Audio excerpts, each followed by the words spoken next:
1. This happened when I was 14 to 15 years old. Now I'm 19, and something inside me is begging for me to tell someone. I used to do a lot of rituals when I was a teen. I thought it was cool, and at the time, I didn't think anything could happen. I started when I was 12 with whatever I found on the internet that made me curious enough to try.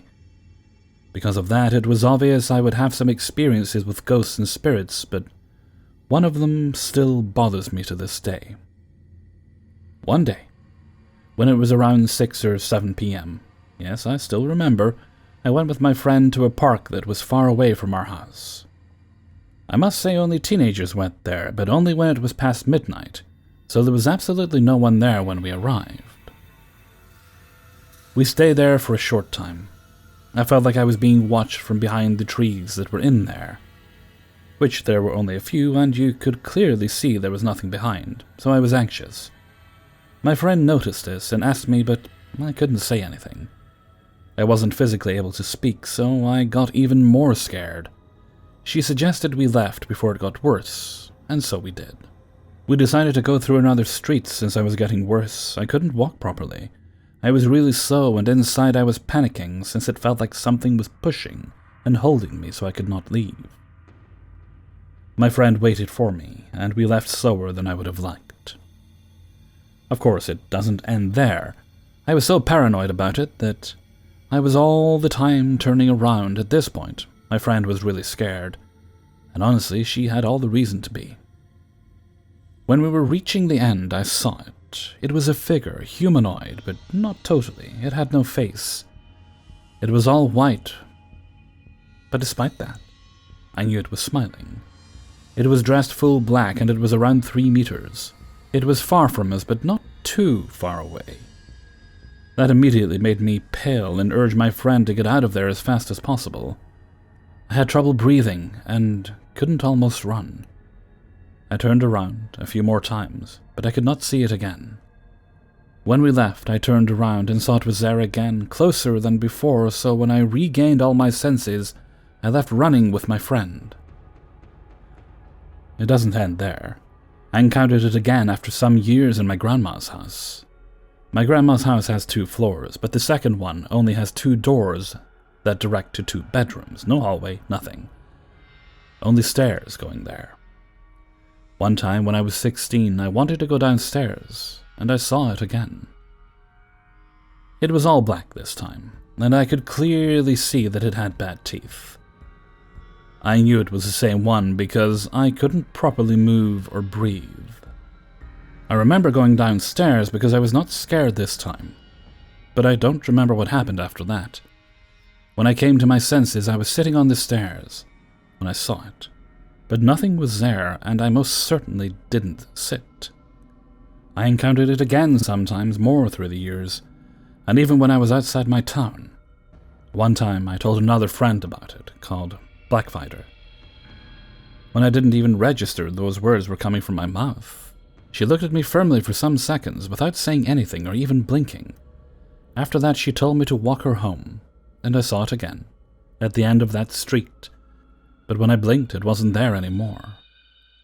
I accompanied her to her house, and when I left, I started to hear some music that sounded like from a music box. It was circus-themed. I stood there and waited for a bit. The more I waited there, the closer it seemed to get. I knew I had to get out of there when I heard some noises coming from some trees, so I quickly left.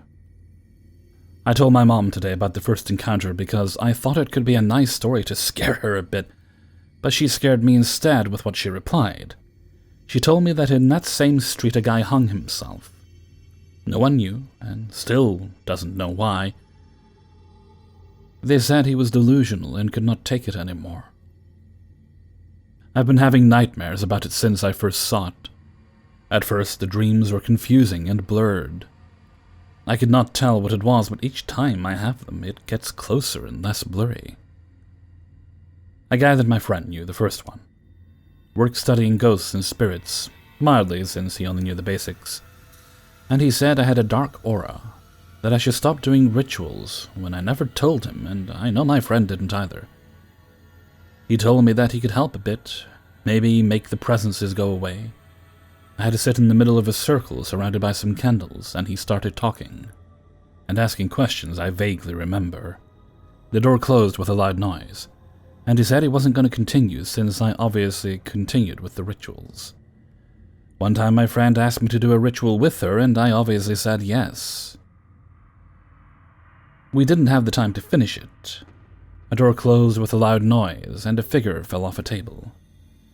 Her mother entered the room and told us to leave the house and do something more productive. My friend urged me to leave, and so we did.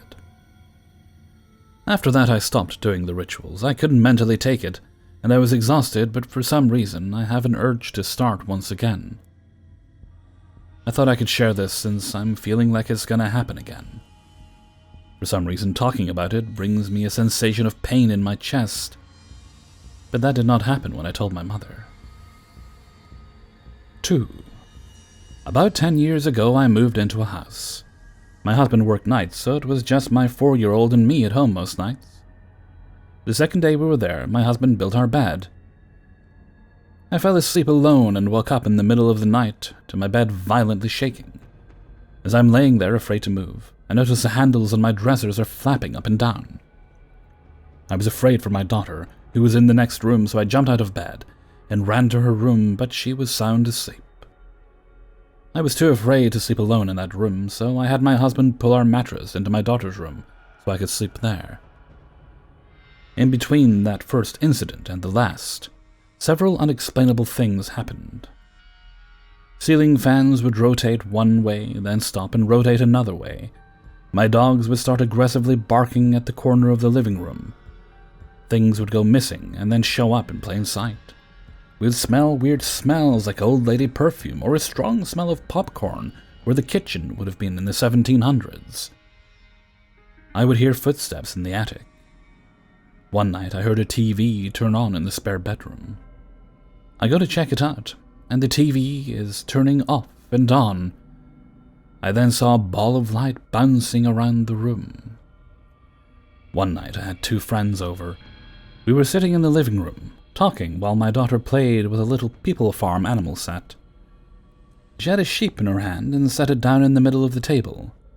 As she is walking over to us, the sheep flies off the table and slams into the wall. I begged my friends not to leave as I was terrified to be alone. The night before I decided I couldn't take it anymore, my husband was off of work, and we had fallen asleep watching TV. He had woken me up around 2 a.m. and told me he was going to eat a bowl of cereal.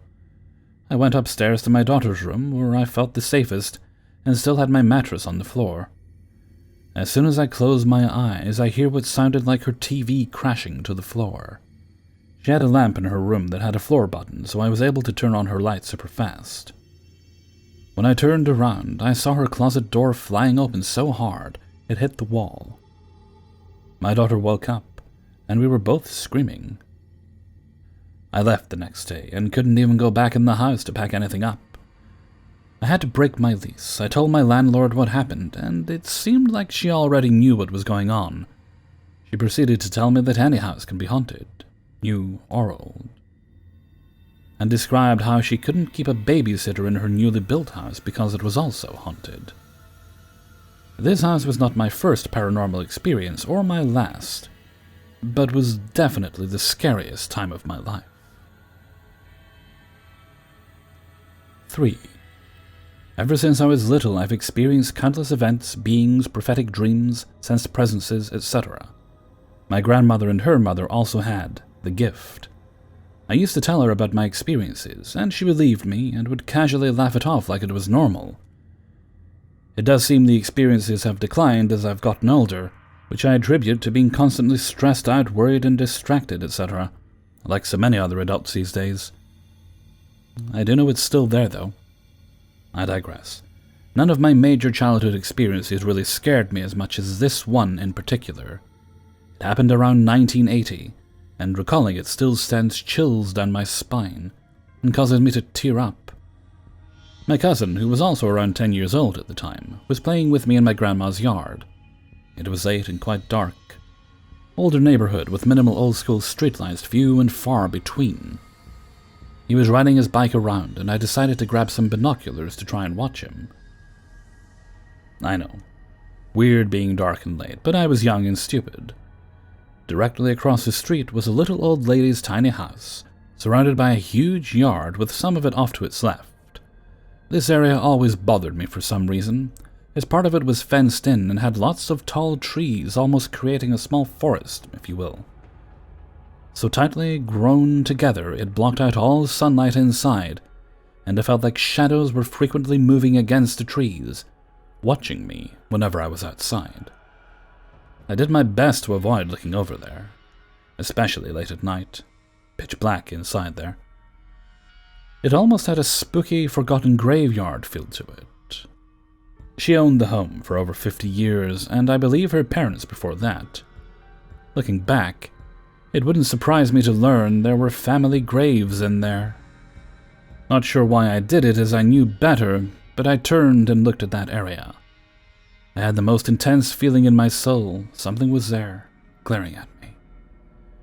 Once and for all, I wanted to know what the hell it was, so I mustered the courage to look using the binoculars. On one hand, I knew it was dark, so nothing would be there, but my gift could sense something wasn't right, so I looked. Staring back at me as clear as day, I don't know if I can adequately put it into words. It was like an oversized white shimmering mass with strange angular shapes cut out of it, brightly lit. Then those eyes, glowing yellowish green with a bizarre energy to them. They were looking directly at me, with such a bone-chilling, sinister presence, as if waiting for me to look. I don't know how long my eyes and it were locked in this stare, but I was trying to rapidly explain in my head what the fuck this was. There were no kids on the street, so unlikely it was some brat playing a prank. Not to mention, how was her entire head illuminated and making their eyes do that? I was so terrified, I couldn't scream. In a way, I instantly felt validated, as I knew something was there before I even looked. I was right. A moment later, my cousin Mark pulled up next to me, wanting to know what I was staring at. Thankfully, I broke the trance-like state I was in. I pointed at the spot, and he must have had a flashlight on his bike, as he instantly went tearing over there, with the Bram scanning around the area of the trees, trying to catch whomever or whatever was there. No way was there enough time for someone to escape, and the way it was laid out, they would have had to come forward towards the street and jump the fence. Mark, being brave and often stupid, was over there and scaled the fence. I began screaming at him to get the fuck out of there before the little old lady woke up, or whatever that was got him. He ran around searching with the flashlight, checking behind trees, even looking up in the trees in case it climbed. Nothing. Normally, he would razz me for being a scared you-know-what and endlessly make fun of me, embarrassing me with the adults. This time seemed different. He could tell how deeply horrified I was, and that I was telling him the absolute truth. I'm sure he was expecting some kid, perhaps the grandkid of the old lady, to be hiding. I did my best to rationalize it. Being so dark, how was I able to see so clearly? If it was a person pranking me, how did they know I'd be out there late at night with binoculars? The fact that I looked straight at it, first glance? As I said, this was close to 40 years ago. I've never actually told anyone about this experience since that night, other than Mark. I don't recall telling anyone, not even my grandma, whom I shared most of my experiences with. To this day, I have no idea what it was. Nothing like that has happened again, and I'm fighting back tears as I write this. 4. In high school, I worked at a family fun park. Go-karts, batting cages, laser tag. One day at work, I was working outside on the go-kart track. One of my co-workers came outside and asked me if I'd seen this creepy little girl that looked straight out of a horror movie. They said she had very pale skin, long black hair, and was wearing a white dress. My co-worker was joking about how scary and unsettling she looks. The park really isn't that big, and I didn't see anyone like that. Creepy little girls are actually one of my biggest fears, so I'm telling her to quit with this story, and she is insisting that it is true. Those two female co-workers were best friends and would mess with other employees a lot, so I wrote it off as one of their stupid jokes. Fast forward about an hour later, maybe. Now I'm working inside at the laser tag. This boy, maybe about 10 years old, comes out of the laser tag crying. He runs to his dad and starts talking to him. His dad comes over and says his son was attacked in the laser tag area by a girl. The story he said was that a girl screamed at him, then charged him and started scratching him. I noticed then that the little boy was bleeding. He has a look that is a combination of pure horror and a 1,000-yard stare. His dad also seems to be very concerned as well. His son was very frightened. I asked him what the person looked like. He said a girl with long black hair and a white dress. I sent the two of them up front to get a band-aid. I was the only one working the laser tag, so I couldn't go in there, or else I would leave the entrance unattended, and my boss would not be happy about that. There were still a few people inside playing laser tag.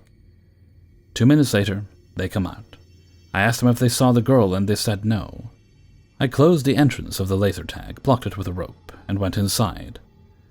I literally am clearing this laser tag area like a SWAT team.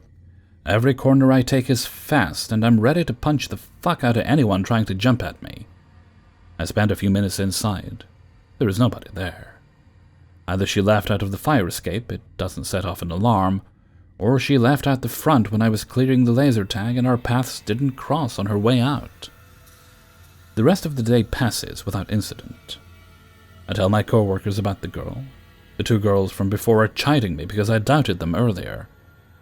I go back outside at go-karts. Right before my shift is up, I see her. She is standing outside the fence in the parking lot, white dress, black hair, very pale skin. Like the girl from The Ring, except not a corpse. She is in the parking lot, smiling, crying, repeated back and forth crying, followed by a sadistic-like smile. Eventually, she walks off into the distance. I don't know where she went. I know she didn't have any parents or anyone with her when she left. What do you think was going on? An elaborate prank? I don't think the boy and his dad were faking. He definitely got scratched hard. Some sort of mentally sick, unsupervised child. Some sort of weird-ass demon child. It is still something I think of every so often. I'm almost afraid to post because I'm afraid of what answers might come. 5. Hey guys, this is the second part of Inks and my adventure with the Asylum Lake. We knew where the lake is this time, and we decided to take Ink's girlfriend, Jessie. Before I go into it, there is one thing you need to know that I've figured out during this adventure. I keep having this dream, even to this day, where I am a young teen or adult. I'm running from police type of people with dogs barking and snarling. It is dark. A girl is also running, but I cannot see her. The police and dogs chase me through some woods, and I jump over a tree log or root and into some water. The dream ends there. There are more, but those details are not important for this story. The three of us gather some video cameras, photo cameras, full spectrum lights, and an EVP recorder. We are going ghost adventures in this place. Keep in mind, I never have been here before, and the paths in the woods are like a maze. We were searching for these tunnels that were supposedly left behind when the buildings were torn down. We came across a path that led by the lake, and we saw some weird fences laying around. We decided to check out the fence when I spotted an old tree laying down across the path. The tree and fence looked familiar. I was studying it when Ink tells me, "Did you see that?" Damn, I didn't. What happened? Ink pointed towards the lake and said, "I saw a figure run that way. Let's check it out." We followed the figure down the path directly to the lake. Then it hit me. I realized that the tree and the fence was what I jumped over in my dream. And this lake looks like where I fell into the water. The biggest problem is that the tree is too far from the water for me to have jumped over it and into the water. But more importantly, there was no one there. Unless they were in the water, that is. Moving on, we found an area where there were black burned spots on the ground. Could easily have been campfires or lightning strikes. It was by water after all. After this, suddenly something happened to me that has never happened before. I had a full-on vision. I saw some people that are somewhat armed with what I assume was rifles riding a jeep down the hill. They stopped at a watch house or booth where a guy was standing. He looked over their jeep and flagged them through. Jessie shook me. "Hey man, you alright?" I explained what I saw. "Whatever," she exclaimed and walked off. Ink, however, wanted details. As we moved on, I noticed that we arrived at the bottom of a hill that had tire tracks grooved into the ground. This, as some of you have assessed, means nothing.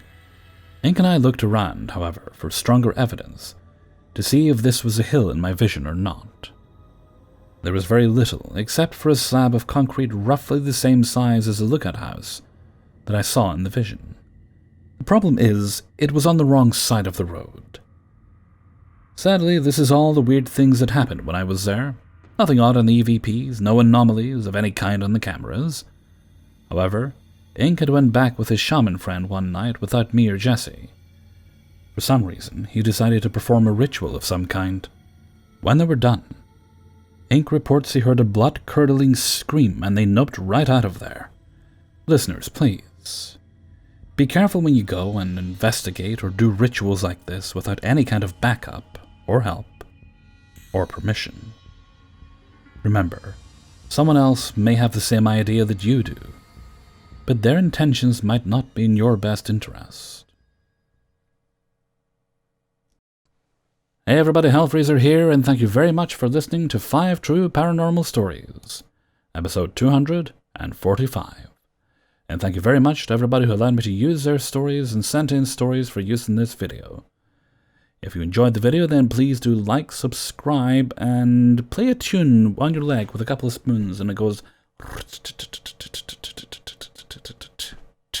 But don't do it too long in case it's mistaken for mystic sorcery and you accidentally summon ghosts.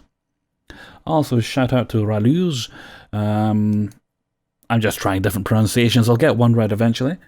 The author of story number 5, that's the Asylum Lake story. Thank you very much for sending that and all your stories in Railuge. I will link to their channel where you can get a look at the handsome man himself, and you'll be able to hear him telling some of his own stories. Okay, and with that, I think I'm going to wrap things up there for now, because I'm in the middle of a marathon recording session, and I do mean marathon, 5 videos worth, longest I've done. I could split it up over 2 days, but I'm not going to. No. Okay, with that, I'm going to head off for now. So until next time, thank you very much for listening, and take very good care of yourself.